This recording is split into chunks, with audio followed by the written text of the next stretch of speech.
सचखंड की दर्शन खंड है। सच्ची सहज आनंदी, आत्म आनंदी, परमात्म आनंदी, परमानंदी मौज बहार, सहज पद पुग खਲੋते, सहज पद पन्ने पए सचखंड वासियां नूं सचखंड ਦੇ ਸਦ ਬਹਾਰੀ ਸਦ ਨਿਵਾਸੀ ਦਰਸ਼ਨ ਵਿੱਚ ਅਪਰੋਕਸ਼ਤ ਹੁੰਦੀ ਹੈ। ਇਹ ਸੱਚਖੰਡ ਕੀ ਹੈ? ਦਰਸ਼ਨ ਖੰਡ, ਅਪਰੋਕਸ਼ ਦਰਸ਼ਨ ਖੰਡ ਹੈ। ਇਸ ਦਰਸ਼ਨ ਦੀ ਦਿਵਤਾ, ਇਸ ਦਰਸ਼ਨ ਦੀ ਲਤਾਫਤ ਸੱਚਖੰਡ ਸੇਤੀ ਅਭੇਦ ਰੂਪ ਹੈ। ਤਿੱਥੇ ਸੱਚਖੰਡ ਵਿਖੇ ਕੇਵਲ ਸਤ ਕਰਤਾਰ ਦੇ ਦਰਸ਼ਨ ਹੀ ਦਰਸ਼ਨ ਹਨ। ਦਰਸ਼ਨਾਨੰਦ ਦੀ ਮਹਿਮਾ ਅਪਾਰ ਅਤੇ ਅਮਿਤ ਹੈ। ਦਰਸ਼ਨਾਂ ਦੇ ਅਮੀ ਰਸ ਦੀ ਪੁਹਾਰ, ਜੋਤ ਕਿਰਨ ਦੀ ਕਿਣਮਿਣਕਾਰ, ਜੋਤੀ ਸਰੂਪ ਵਿੱਚ ਤਦਾਕਾਰ ਹੋ ਕੇ ਸਦਾ ਬਿਸਮ ਆਨੰਦੀ ਬਰਸਾਤ ਬਰਸਾਉਂਦੀ ਰਹਿੰਦੀ ਹੈ। ਸਾਵਣ ਭਾਦਵੀ ਰੁੱਤ ਪਾਵਸੀ ਬਰਸਾਤ ਤਿਸ ਅੱਗੇ ਮਾਤ ਹੈ। ਇਸ ਪਾਵਸੀ ਬਰਸਾਤ ਦਾ ਉੱਥੇ ਨਮੂਦ ਹੀ ਨਹੀਂ। ਉੱਥੇ ਅਹਨਸ ਅਥਾ ਅਮੀ ਸਰੋਵਰ, ਰਸ ਮਜਨੀ ਦਰਸ ਰਸ ਜੋਤ ਅਮਿਆਗਰੀ, ਅਸਗਾਹ ਸਾਗਰ ਮੌਜਜ਼ਨ ਰਹਿੰਦੇ ਹਨ ਕਿ ਜਿਸ ਦੇ ਸਾਹਮਣੇ ਇਹ ਮਾਤ ਲੋਕੀ ਸਿੰਧ ਸਾਗਰ ਹੇਠ ਹਨ। ਕਿੱਥੇ ਉਹ ਅਬਦ ਹਯਾਤੀ ਅਮੀ ਸਰੋਵਰ ਜਿਸ ਵਿੱਚ ਜਿਉਂ-ਜਿਉਂ ਲਹਿਰਾਂ ਉੱਠਦੀਆਂ ਹਨ ਤਿਉਂ-ਤਿਉਂ ਰਸ ਰਮਨ ਸੰਜੋਗੀ ਖੁਲਾਸ ਦੇ ਬਿਸਮਾਦ ਵਿੱਚ ਲੀਨਤਾ ਹੁੰਦੀ ਜਾਂਦੀ ਹੈ। ਅਤੇ ਕਿੱਥੇ ਇਹ ਭਵਸਾਗਰੀ ਸਿੰਧ ਜਿੱਥੇ ਕਿ ਡੁਬਕਣੀਆਂ ਲੈਂਦਿਆਂ ਪ੍ਰਾਣ ਖਤਾ ਹੋ ਜਾਂਦੇ ਹਨ। ਤਾਂ ਤੇ ਇਹਨਾਂ ਭਵਜਲੀ ਸਿੰਧਾਂ ਦਾ ਉੱਥੇ ਸੱਚਖੰਡ ਵਿਖੇ ਖੁਰਾ ਖੋਜ ਵੀ ਨਹੀਂ। ਸਹਿਜ ਅਵਸਥਾ ਵਾਲਾ ਤਤ ਆਨੰਦ ਸੱਚਖੰਡ ਨਿਵਾਸ ਵਿੱਚ ਹੀ ਮਾਣੀਦਾ ਹੈ। ਸੱਚਖੰਡ ਦਾ ਜੋਤ ਪ੍ਰਚੰਡੀ ਤੇਜ ਐਸਾ ਸੁਖ ਜੀਵਨਾ ਹੈ ਕਿ ਸੱਚਖੰਡ ਦੇ ਸਹਿਜ ਦਰਸ਼ਨ ਆਨੰਦੀਆਂ ਨੂੰ ਸਦਾ ਹੀ ਰਸ ਵਿਗਾਸੀ ਸੀਤਲਤਾ ਵਿਖੇ ਮੱਜਨ ਮਗਨਾਰੀ ਕਰੀ ਰੱਖਦਾ ਹੈ। ਵਾਹਿਗੁਰੂ ਨਿਰੰਕਾਰ ਭਾਨਾਨ ਭਾਨ ਸੂਰਜਾਂ ਦੇ ਸੂਰਜ ਦੇ ਤੇਜ ਪ੍ਰਚੰਡੀ ਰਸ ਠਰੂਰ ਦਰਸ਼ਨ ਦੀ ਆਭਾ ਸੱਚਖੰਡ ਵਿਖੇ ਅਤ ਨਿਰਾਰੀ ਹੈ ਕਿ ਸਹਿਜ ਦਰਸ਼ਨ ਨਿਵਾਸੀਆਂ ਰਸ ਜੋਤ ਮਜਨਾਸੀਆਂ ਨੂੰ ਸਦ ਸੀਤਲਤਾਈ ਵਰਤਾਈ ਰੱਖਦਾ ਹੈ। ਇਹਨਾਂ ਦ੍ਰਿਸ਼ਟਮਾਨ ਪਸਾਰੇ ਵਾਲੇ ਸੂਰਜਾਂ ਵਾਲੀ ਧੁੱਪ ਉੱਥੇ ਨਹੀਂ, ਨਾ ਹੀ ਉੱਥੇ ਗਰਮੀ ਹੈ ਨਾ ਧੁੱਪ ਹੈ। ਮੇਰਾ ਸੱਚਖੰਡੀ ਸੂਰਜ ਉੱਥੇ ਸੱਚਖੰਡ ਵਿਖੇ ਸਦਾ ਹੀ ਉਦੇ ਰਹਿੰਦਾ ਹੈ, ਕਦੇ ਅਸਤ ਨਹੀਂ ਹੁੰਦਾ, ਛਿਪਦਾ ਹੀ ਨਹੀਂ। ਇਸ ਕਰਕੇ ਉੱਥੇ ਛਾਂ ਹੈ ਹੀ ਨਹੀਂ, ਕਦੇ ਹੁੰਦੀ ਹੀ ਨਹੀਂ। ਸਦ ਉਜਿਆਰਾ ਹੀ ਉਜਿਆਰਾ ਰਹਿੰਦਾ ਹੈ, ਅੰਧਿਆਰਾ ਕਦੇ ਹੁੰਦਾ ਹੀ ਨਹੀਂ। ਰਾਤ ਦਿਵਸ ਦੀ ਭਰਾਂਤ ਉੱਥੇ ਮਿਟ ਜਾਂਦੀ ਹੈ। ਅਮਰ ਹਯਾਤੀ ਸਦ ਜੀਵਨੀ ਮੰਡਲ ਹੋਣ ਕਰਕੇ ਸੱਚਖੰਡ ਵਿਖੇ ਨਾ ਉਤਪਤੀ ਨਾ ਉਤਪਾਤ ਹੈ, ਨਾ ਪਰਲੋ ਕਾਲ ਦੀ ਅਫਾਤ ਹੈ, ਨਾ ਆਵਾ ਗਵਨਾਤ ਹੈ। ਜਿਉਣ ਮਰਨ ਅਰਥਾਤ ਜੰਮ ਕੇ ਮਰਨ, ਮਰ ਕੇ ਜਿਉਣ ਵਾਲਾ ਸਿਲਸਿਲਾ ਉੱਥੇ ਮੁੱਕਿਆ ਹੋਇਆ ਹੈ। ਜੰਮਣ ਮਰਨ ਆਵਾ ਗਵਨ ਹੀ ਸਾਰੇ ਦੁੱਖਾਂ ਦੀ ਖਾਣ ਹੈ। ਚੂੰਕਿ ਸੱਚਖੰਡ ਵਿਖੇ ਇਹ ਆਵਾ ਗਵਨ ਹੈ ਹੀ ਨਹੀਂ, ਇਸ ਕਰਕੇ ਉੱਥੇ ਦੁੱਖਾਂ ਦਾ ਬੀਜ ਨਾਸ ਹੈ। ਪਰ ਜੰਮ ਕੇ ਜਿਉਣਾ ਜੋ ਸੰਸਾਰੀਆਂ ਨੂੰ ਸੁਖ ਰੂਪ ਪ੍ਰਤੀਤ ਹੁੰਦਾ ਹੈ, ਵਾਸਤਵ ਵਿੱਚ ਇਹ ਜਿਉਣਾ ਵੀ ਦੁੱਖ ਰੂਪ ਹੈ। ਸੱਚਖੰਡ ਵਿਖੇ ਨਾ ਹੀ ਸੰਸਾਰੀ ਜੀਵਨ ਰੂਪੀ ਦੁੱਖ ਵਾਲਾ ਸੁਖ ਹੈ, ਨਾ ਹੀ ਮਰਨ ਕਾਲ ਵਾਲਾ ਤਰਾਸਮਈ ਦੁੱਖ ਰੂਪ ਵਿਆਪਦਾ ਹੈ। ਸੰਸੇ ਫੁਰਨੇ ਉੱਥੇ ਫੁਰਦੇ ਹੀ ਨਹੀਂ, ਸੁਕਾਮ ਨਿਸ਼ਕਾਮ ਕਾਮਨਾਵਾਂ ਉੱਥੇ ਜਾਗਦੀਆਂ ਹੀ ਨਹੀਂ। ਤਾਂ ਤੇ ਸੱਚਖੰਡ ਵਿੱਚ ਸਾਵਿਕਲਪ ਅਤੇ ਨਿਰਵਿਕਲਪ ਸਮਾਧੀਆਂ ਲਾਉਣ ਦੀ ਲੋੜ ਹੀ ਨਹੀਂ ਪੈਂਦੀ। ਸੱਚੀ ਸਹਿਜ ਅਵਸਥਾ ਸੱਚਖੰਡ ਵਿੱਚ ਹੀ ਪ੍ਰਧਾਨ ਹੈ। ਤਾਂ ਤੇ ਸੱਚਖੰਡੀ ਸਹਿਜ ਅਵਸਥਾ ਦੀ ਕਥਾ ਅਤ ਵਿਲੱਖਣ ਨਿਆਰੀ ਹੈ। ਇਹ ਹਾੜੀ ਨਹੀਂ ਜਾ ਸਕਦੀ, ਨਾ ਹੀ ਇਸ ਦਾ ਅੰਤ ਲਿਆ ਜਾ ਸਕਦਾ ਹੈ। ਇਹ ਘਟਦੀ ਵੱਧਦੀ ਕਦੇ ਨਹੀਂ, ਸਦਾ ਇਕਸਾਰ ਸਰਸ਼ਾਰ ਅਮਿਤਾਰ ਰਹਿੰਦੀ ਹੈ। ਸੱਚਖੰਡ ਵਿਖੇ ਨਾ ਕੋਈ ਪਾਤਾਲ ਹੈ ਨਾ ਆਕਾਸ਼, ਹੱਦ ਬੰਨਾ ਹੈ ਕੋਈ ਨਹੀਂ। ਜੋਤ ਵਿਗਾਸੀ ਉਘਾੜ ਹੀ ਉਘਾੜ, ਦਰਸ ਪ੍ਰਗਾਸੀ ਡਲਕਾਰ ਹੀ ਡਲਕਾਰ ਹੈ। ਅਚਲ ਅਬਦੀ ਜੋਤ ਚਾਨਾਣ ਉੱਥੇ ਹੋਣ ਕਰਕੇ ਸੱਚਖੰਡ ਵਿਖੇ ਨਾ ਰਾਤ ਪੈਂਦੀ ਹੈ ਨਾ ਮੁੜ ਮੁੜ ਦਿਨ ਚੜ੍ਹਦਾ ਹੈ। ਇਸ ਲੋਕ ਵਿਖੇ ਜੀਵਾਂ ਦੀ ਜਿੰਦ ਜਾਨ ਜੋਤ ਪਵਨ ਅਗਨੀ ਦੇ ਸਹਾਰੇ ਹੈ। ਪਰ ਸੱਚਖੰਡ ਵਿੱਚ ਇਹਨਾਂ ਅਗਨ ਪਾਣੀ ਪਵਨਾਂ ਦੀ ਲੋੜ ਨਹੀਂ, ਨਾ ਹੀ ਇਹ ਉੱਥੇ ਹਨ। ਸੱਚਖੰਡ ਵਿੱਚ ਨਾ ਜਲ ਹੈ, ਨਾ ਪੌਣ ਹੈ, ਨਾ ਪਾਵਕ ਅਗਨੀ ਹੈ। ਸੱਚਖੰਡ ਦੇ ਵਾਸੀਆਂ ਸਹਿਜ ਪਦ ਵਿਗਾਸੀਆਂ ਨੂੰ ਸੱਚੇ ਵਾਹਿਗੁਰੂ ਨਿਰੰਕਾਰ ਦਾ ਦਰਸ਼ਨ ਆਨੰਦੀ ਆਧਾਰ ਹੀ ਹੈ। ਤਿੱਥੇ ਸੱਚਖੰਡ ਵਿੱਚ ਨਿਰਾ ਗੁਰੂ ਵਾਹਿਗੁਰੂ ਜੋਤੀ ਸਰੂਪ ਹੀ ਸਾਰੇ ਭਰਪੂਰ ਲੀਣਾ ਹੋਏ ਕੇ ਸਮਾਏ ਰਿਹਾ ਹੈ। ਸੱਚਖੰਡ ਵਿਖੇ ਅਗਮ ਅਗੋਚਰ ਪਾਰ ਬ੍ਰਹਮ ਹੀ ਪਰਿਪੂਰਨ ਹੋਏ ਰਿਹਾ ਹੈ। ਇਹ ਸੱਚਖੰਡ ਵਾਸੀ ਪਾਰ ਬ੍ਰਹਮ ਨਿਰੰਕਾਰ ਸਰਬ ਨਿਵਾਸੀ ਵੀ ਹੈ। ਲੋਕ ਪਰਲੋਕ ਸਗਲ ਖੰਡਾਂ ਬ੍ਰਹਮੰਡਾਂ ਵਿਖੇ ਅਤੇ ਸਰਬ ਘਟਾਂ ਅੰਤਰ ਨਿਰੰਤਰ ਸਮਾਏ ਰਿਹਾ ਹੈ, ਪਰੰਤੂ ਕੇਵਲ ਗੁਰਪ੍ਰਸਾਦ ਕਰਕੇ ਲਖੀਦਾ ਹੈ। ਗੁਰਪ੍ਰਸਾਦੀ ਲਖੀਸ਼ਰਾਂ ਨੂੰ ਇਸ ਲੋਕ ਵਿਖੇ ਵੀ ਸੱਚਖੰਡ ਦੇ ਨਜ਼ਾਰੇ ਪ੍ਰਗਟ ਪਹਾਰੇ ਜਾਪਦੇ ਹਨ। ਸਤ ਸੰਗਤ ਵਿਖੇ ਮਿਲ ਰਹਿਣ ਕਰਕੇ, ਸਤ ਸੰਗ ਵਿਖੇ ਵਾਸਾ ਕਰਨ ਕਰਕੇ ਹੀ ਇਹ ਨਜ਼ਾਰੇ ਪ੍ਰਤੱਖ ਬਣੇ ਰਹਿੰਦੇ ਹਨ। ਪਰੰਤੂ ਅਜਿਹਾ ਸੱਚਖੰਡ ਦਰਸਾਰੀ ਸਤਸੰਗ ਕੇਵਲ ਗੁਰੂ ਘਰ ਵਿਖੇ ਹੀ ਹੈ, ਜਿੱਥੇ ਨਿਰੰਕਾਰੀ ਰੂਪ ਸਤਿਗੁਰ ਸਦਾ ਹੀ ਹਾਜ਼ਰ ਨਾਜ਼ਰ ਹੋ ਕੇ ਬਿਰਾਜਮਾਨ ਰਹਿੰਦੇ ਹਨ।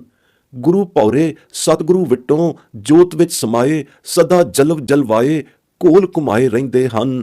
ਯਥਾ ਗੁਰਵਾਕ ਤਹ ਪਾਵਸ ਸਿੰਧ ਧੂਪ ਨਹੀਂ ਛਹੀਆ, ਤਹ ਉਤਪਤ ਪਰਲੋ ਨਾਹੀ, ਜੀਵਨ ਮਿਰਤ ਨ ਦੁਖ ਸੁਖ ਵਿਆਪੈ, ਸੁਨ ਸਮਾਧ ਦੋ ਤਹ ਨਾਹੀ। ਸਹਿਜ ਕੀ ਅਕਥ ਕਥਾ ਹੈ ਨਿਰਾਰੀ, ਤੁਲ ਨਹੀਂ ਚੜ੍ਹੈ ਜਾਇ ਨ ਮੁਕਾਤੀ, ਹਲਕੀ ਲੱਗੈ ਨ ਭਾਰੀ। ਰਹਾਓ ਅਰਧ ਉਰਧ ਦੋ ਤਹ ਨਾਹੀ, ਰਾਤ ਦਿਨਸ ਤਹ ਨਾਹੀ, ਜਲ ਨਹੀਂ ਪਵਨ ਪਾਵਕ ਫੁਨ ਨਾਹੀ, ਸਤਿਗੁਰ ਤਹਾਂ ਸਮਾਹੀ। ਅਗਮ ਅਗੋਚਰ ਰਹਿ ਨਿਰੰਤਰ, ਗੁਰ ਕਿਰਪਾ ਤੇ ਲਹੀਐ, ਕਹੋ ਕਬੀਰ ਬਲ ਜਾਉ ਗੁਰ ਆਪਣੇ, ਸਤ ਸੰਗਤ ਮਿਲ ਰਹੀ ਹੈ। ਐਸਾ ਜੋ ਨਿਹਚਲ ਸੱਚ ਥਾਨ ਸੱਚਖੰਡ ਹੈ, ਤਿਸ ਦੀ ਮਹਿਮਾ ਤੇ ਤਿੱਥੇ ਵਸਣ ਹਾਰਿਆਂ ਦੀ ਅਵਸਥਾ ਦੱਸਦੇ ਹੋਏ ਭਗਤ ਰਵਿਦਾਸ ਜੀ ਇਉਂ ਉਚਾਰਨ ਕਰਦੇ ਹਨ। ਬੇਗਮਪੁਰਾ ਸਹਿਰ ਕੋ ਨਾਉ, ਦੁਖ ਅੰਦੋਹ ਨਹੀਂ ਤਹ ਠਾਉ, ਨਾ ਤਸਵੀਸ ਖਿਰਾਜ ਨ ਮਾਲ, ਖੌਫ ਨ ਖਤਾ ਨ ਤਰਸ ਜਵਾਲ। ਅਬ ਮੋਹਿ ਖੂਬ ਵਤਨ ਗਹਿ ਪਾਈ, ਊਹਾਂ ਖੈਰ ਸਦਾ ਮੇਰੇ ਭਾਈ। ਰਹਾਓ ਕਾਇਮ ਦਾਇਮ ਸਦਾ ਪਾਤਸ਼ਾਹੀ, ਦੋਮ ਨ ਸੇਮ ਏਕ ਸੋ ਆਹੀ, ਆਬਾਦਾਨ ਸਦਾ ਮਸ਼ਹੂਰ, ਊਹਾਂ ਗਨੀ ਬਸੈ ਮਾਮੂਰ। ਤਿਉ ਤਿਉ ਸਹਿਲ ਕਰੈ ਜਿਉ ਭਾਵੈ, ਮਹਿਰਮ ਮਹਿਲ ਨ ਕੋ ਅਟਕਾਵੈ। ਕਹਿ ਰਵਿਦਾਸ ਖਲਾਸ ਚਮਾਰਾ, ਜੋ ਹਮ ਸ਼ਹਿਰੀ ਸੋ ਮੀਤ ਹਮਾਰਾ।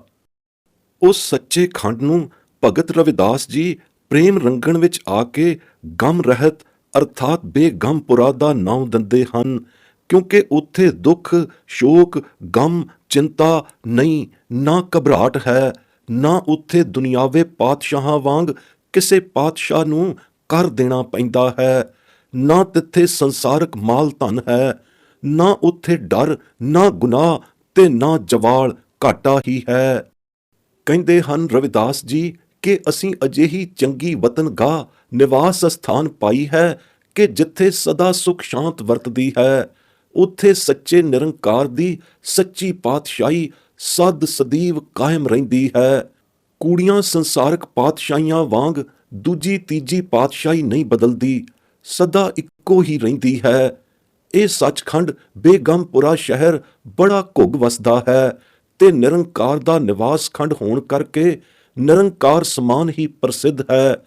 ਉੱਥੇ ਨਾਮ ਧਨ ਨਾਲ ਨਿਵਾਜੇ ਹੋਏ, ਕਰਤੇ ਪੁਰਖ ਦੇ ਨੀਅਤ ਕੀਤੇ ਹੋਏ ਨਾਮ ਰਸ ਦੇ ਧਨੀ ਭਗਤ ਜਨ ਹੀ ਵਸਦੇ ਹਨ।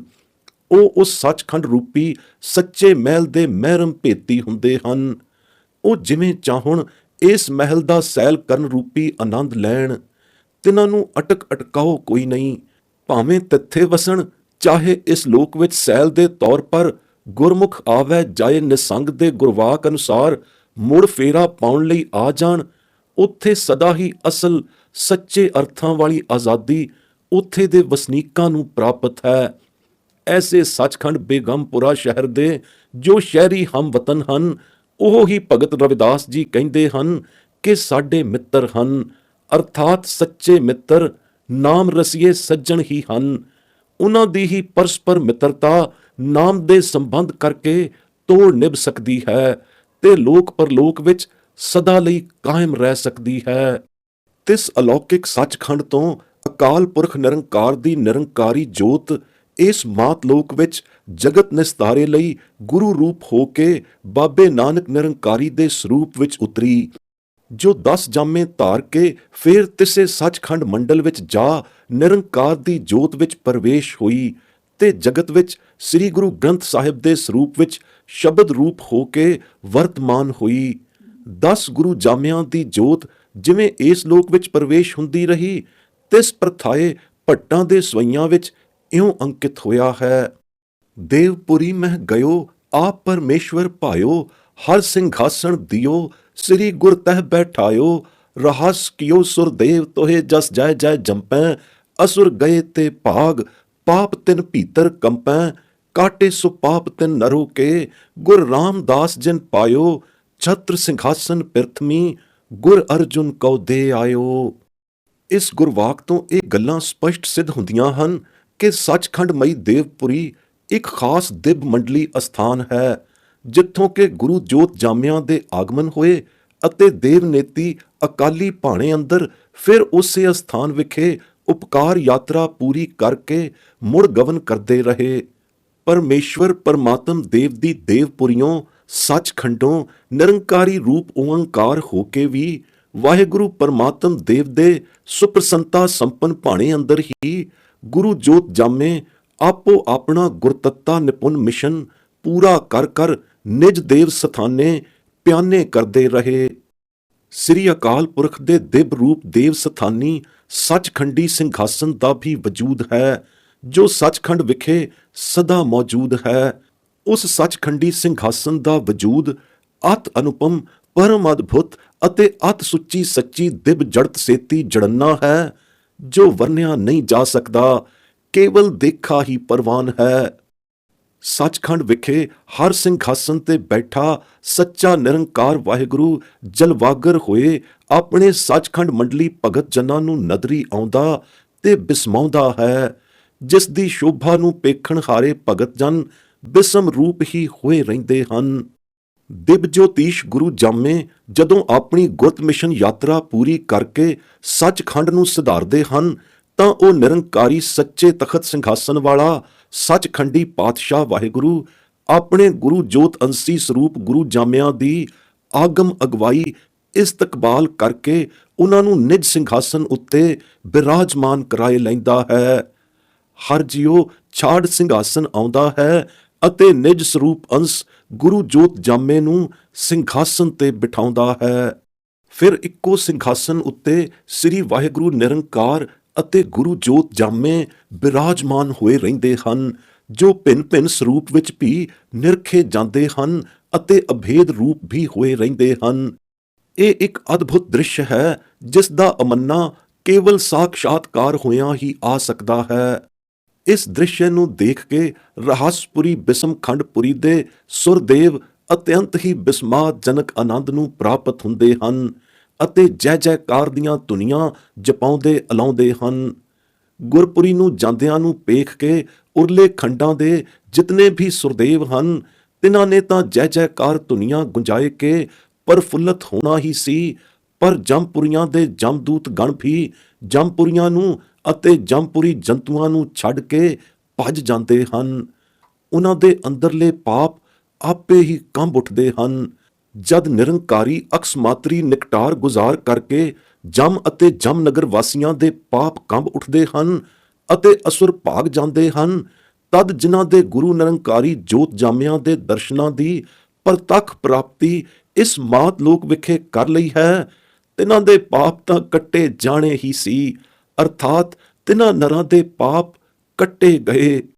ਗੁਰੂ ਜੋਤ ਜਾਮਿਆਂ ਦੇ ਸੱਚਖੰਡ ਗਵਨ ਦੀ ਅਮਿਤ ਮਹਿਮਾ ਇਹੀ ਰਹੀ ਹੈ ਕਿ ਅਨੇਕਾਂ ਸੁਰਨਰ ਮੁੰਜਨਾਂ ਨੂੰ ਤਾਰ ਕੇ ਇਸ ਮਾਤ ਲੋਕ ਵਿਖੇ ਜਿਉਂ ਆਏ, ਗੁਰਤੱਤਾ ਦੀ ਛਤਰ ਸਿੰਘਾਸਨ ਇਸ ਪ੍ਰਿਥਵੀ ਵਿਖੇ ਕਾਇਮ ਦਾਇਮ ਹੀ ਰੱਖਿਆ, ਜੋ ਹੁਣ ਤੀਕ ਸ੍ਰੀ ਗੁਰੂ ਗ੍ਰੰਥ ਸਾਹਿਬ ਜੀ ਦੇ ਸ਼ਬਦ ਜਾਮੇ ਸਰੂਪ ਵਿੱਚ ਵਿਦਮਾਨ ਹੈ। ਅੱਜ ਗੁਰੂ ਕੇ ਸਿੱਖ ਇਸ ਮਾਤ ਲੋਕ ਵਿਖੇ ਵੀ ਛਤਰ ਸਿੰਘਾਸਨੀ ਸੱਚੇ ਗੁਰੂ ਪਾਤਸ਼ਾਹ ਦੀ ਸਤਸੰਗਤ ਦੇ ਤੁਫੈਲ ਅਰਸ਼ਾਂ ਕੁਰਸਾਂ ਦੇ ਸੱਚਖੰਡੀ ਦਰਸ਼ਨ ਦਾ ਸਾਂਗੋ ਪਾਂਗ ਨਜ਼ਾਰਾ ਮਾਣ ਸਕਦੇ ਹਨ, ਜਿਸ ਨੂੰ ਕਹਿਣ ਕਥਨ ਦੀ ਕੁਦਰਤ ਨਹੀਂ।